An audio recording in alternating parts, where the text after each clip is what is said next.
Ma'am हम मध्य प्रदेश से आए हैं। मध्य प्रदेश के प्राथमिक शिक्षक उत्तीर्ण अभ्यर्थी हैं। 2020 में भर्ती आती है और फिर जो एग्ज़ाम है वो मार्च 2022 में होता है और उसके बाद रिजल्ट अगस्त 2022 में ही आता है। उसके बाद जो काउंसलिंग है, जैसे ज्वाइनिंग प्रक्रिया चालू होती है, वो अगस्त मार्च 2023 में होती है, मतलब 1 साल बाद लगभग। और उसके बाद भी फिर हमको पहली काउंसलिंग होती है, उसमें कोई भी किसी प्रकार की कोई दिक्कत नहीं आती, काउंसलिंग हो जाती है। सेकंड काउंसलिंग में बिना किसी कारण के, बिना किसी आदेश के ओबीसी के अभ्यर्थियों के नियुक्ति पत्र रोक दिए जाते हैं। और उसके बाद विभाग के द्वारा मतलब सभी कैटेगरी के ST, SC, OBC, general, EWS सभी कैटेगरी के जिला चॉइस फिलिंग तक करवा ली जाती है कि उसमें, और एक आदेश में लिखा हुआ था कि आवश्यकता के अनुसार हमने उन अभ्यर्थियों को लिया है जिनके डॉक्यूमेंट अपलोड करवाए, डॉक्यूमेंट वेरिफिकेशन करवाया है, जिनको हम नियुक्ति देंगे। उसके बाद भी आज हम 1-1.5 साल से परेशान हैं, ना तो हमारे नियुक्ति पत्र जारी किए गए, ना कुछ किया गया है। तो हम माननीय प्रधानमंत्री जी से यही कहना चाहेंगे, माननीय प्रधानमंत्री जी से, कि हम सरकार पर मांग तो करते रहे, 2 साल से हम आंदोलन भी कर रहे हैं एमपी में।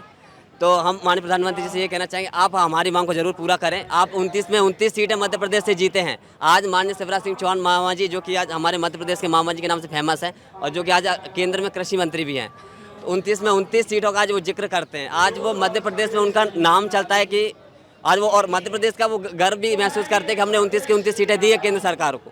अब जब आज सीटें कितने दी है, लाडली बहनों ने दी हैं, युवाओं ने दी हैं, हम सब ने दी है। मतलब हमने 2 साल से जब आंदोलन किया, जब हम पद वृद्धि की मांग कर रहे थे, इसमें 2 लाख अभ्यर्थी क्वालिफाई थे। 2 लाख अभ्यर्थी की फैमिली साइज जोड़े तो कम से कम 10 लाख अभ्यर्थी होते हैं। हम सब ने वोट दिया, सब ने सपोर्ट किया, विधानसभा में जीते, उसके बाद लोकसभा में 29 की 29 सीट जीत गए। लेकिन हमारी छोटी सी मांग है, जो प्रमुख 4 मांग है, वो आज तक पूरी नहीं हो पाई हैं। तो हम ये चाहते हैं, माननीय प्रधानमंत्री जी के पास हमारा ज्ञापन भी गया है, हम ये चाहते हैं कि हमारी जो मांग है वो पूरी हो और जिससे हमको नियुक्ति पत्र है जो मिल सके।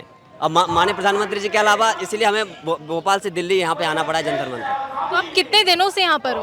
हमें परमिशन आज की मिली है, तो हम आज यहाँ हैं, क्योंकि यहाँ परमिशन ज़्यादा दिनों की नहीं रहती। लेकिन हम भोपाल में हम 2 साल से करीब आंदोलन कर रहे हैं और हम कई ज्ञापन दे चुके हैं। और आप सभी स्टूडेंट्स हो? सभी अभ्यर्थी कैंडिडेट हैं हम, चयनित शिक्षक हैं हम लोग। यहाँ पर महिलाएं भी मौजूद हैं। मैं पूछना चाहूँगी कि आप दिल्ली में आए हैं मध्य प्रदेश से, तो कहीं ना कहीं दिल्ली तो सेफ है नहीं महिलाओं के लिए, और अब यहाँ पर कर रहे हैं और रात तक भी रुकेंगे यहाँ पर, तो कहीं आई हैं। हम लोग को कल सीट नहीं मिली है ट्रेन में, हम लोग ऊपर चढ़ के मतलब बैठ कर आए हैं, कुछ खड़े खड़े आए हैं, नीचे पड़े हुए आए हैं। और अपने सबसे बड़ी बात है, छोटे छोटे बच्चों को छोड़ कर आए हैं, 2 साल के बच्चे को, उनके साथ रह के हम लोगों ने पढ़ाई की। कोई प्रेग्नेंट होता है, किसी का छोटा सा बच्चा होता है, महिलाओं की बहुत सारी प्रॉब्लम होती है। वैसे तो मामा जी बोलते हैं कि हमारी लाडली बहना है, हम क्या लाडली बहना है? लाडली बहना होते तो आप हमारा अधिकार नहीं देते, हमें जॉब देते ना।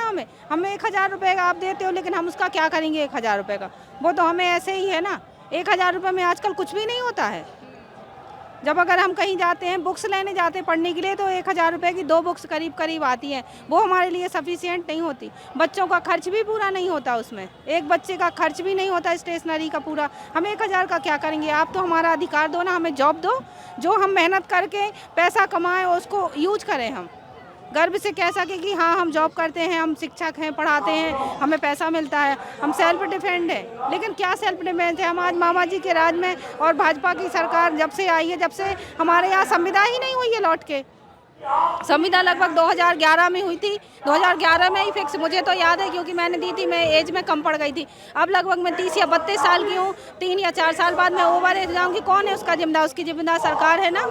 जब हम लोग को जॉब का एक क्राइटेरिया होता है, 26-27 साल में लगभग जॉब कंप्लीट एजुकेशन करके जॉब मिलती है, लेकिन हमारे लिए जब पोस्ट ही नहीं दोगे तो हम कहाँ से जॉब पाएंगे? मतलब रोजगार नहीं है। हाँ, रोजगार नहीं है। हम इसको राजनीतिक मुद्दा नहीं बनाना चाहते, हम केवल अपना अधिकार मांग रहे हैं और हम अपने स्तर से अपना अधिकार मांग रहे हैं। हम क्या है कि मध्य प्रदेश में प्राथमिक शिक्षा भर्ती 2020 के चयनित अभ्यर्थी हैं और हमको क्या है कि अब तक नियुक्ति नहीं दी गई है। आज 4 साल होने को हैं पूर्ण, तो मतलब बेरोजगारी है। बेरोजगार हैं मैडम। और हम क्या करें? अब मुख्यमंत्री जी पहले शिवराज सिंह चौहान जी थे, जो उपनाम मामा के नाम से फेमस हैं, और उनसे भी हमने कई प्रकार से उन्हें मिन्नतें की है, लेकिन उन्होंने हमारी एक नहीं सुनी है।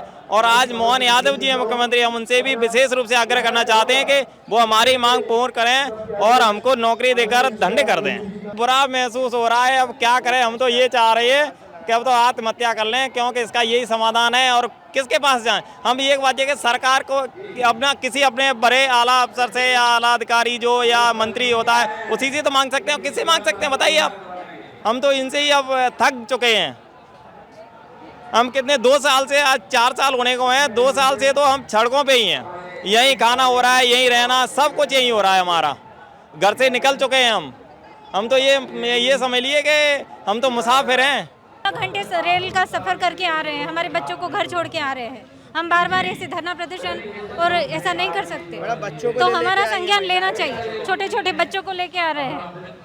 और आप हमसे जुड़े रहने के लिए सब्सक्राइब करें YouTube पर, फॉलो करें Twitter पर और लाइक करें Facebook पर। और ज्यादा जानकारी के लिए आपको टाइप करना होगा सिर्फ न्यूज नशा।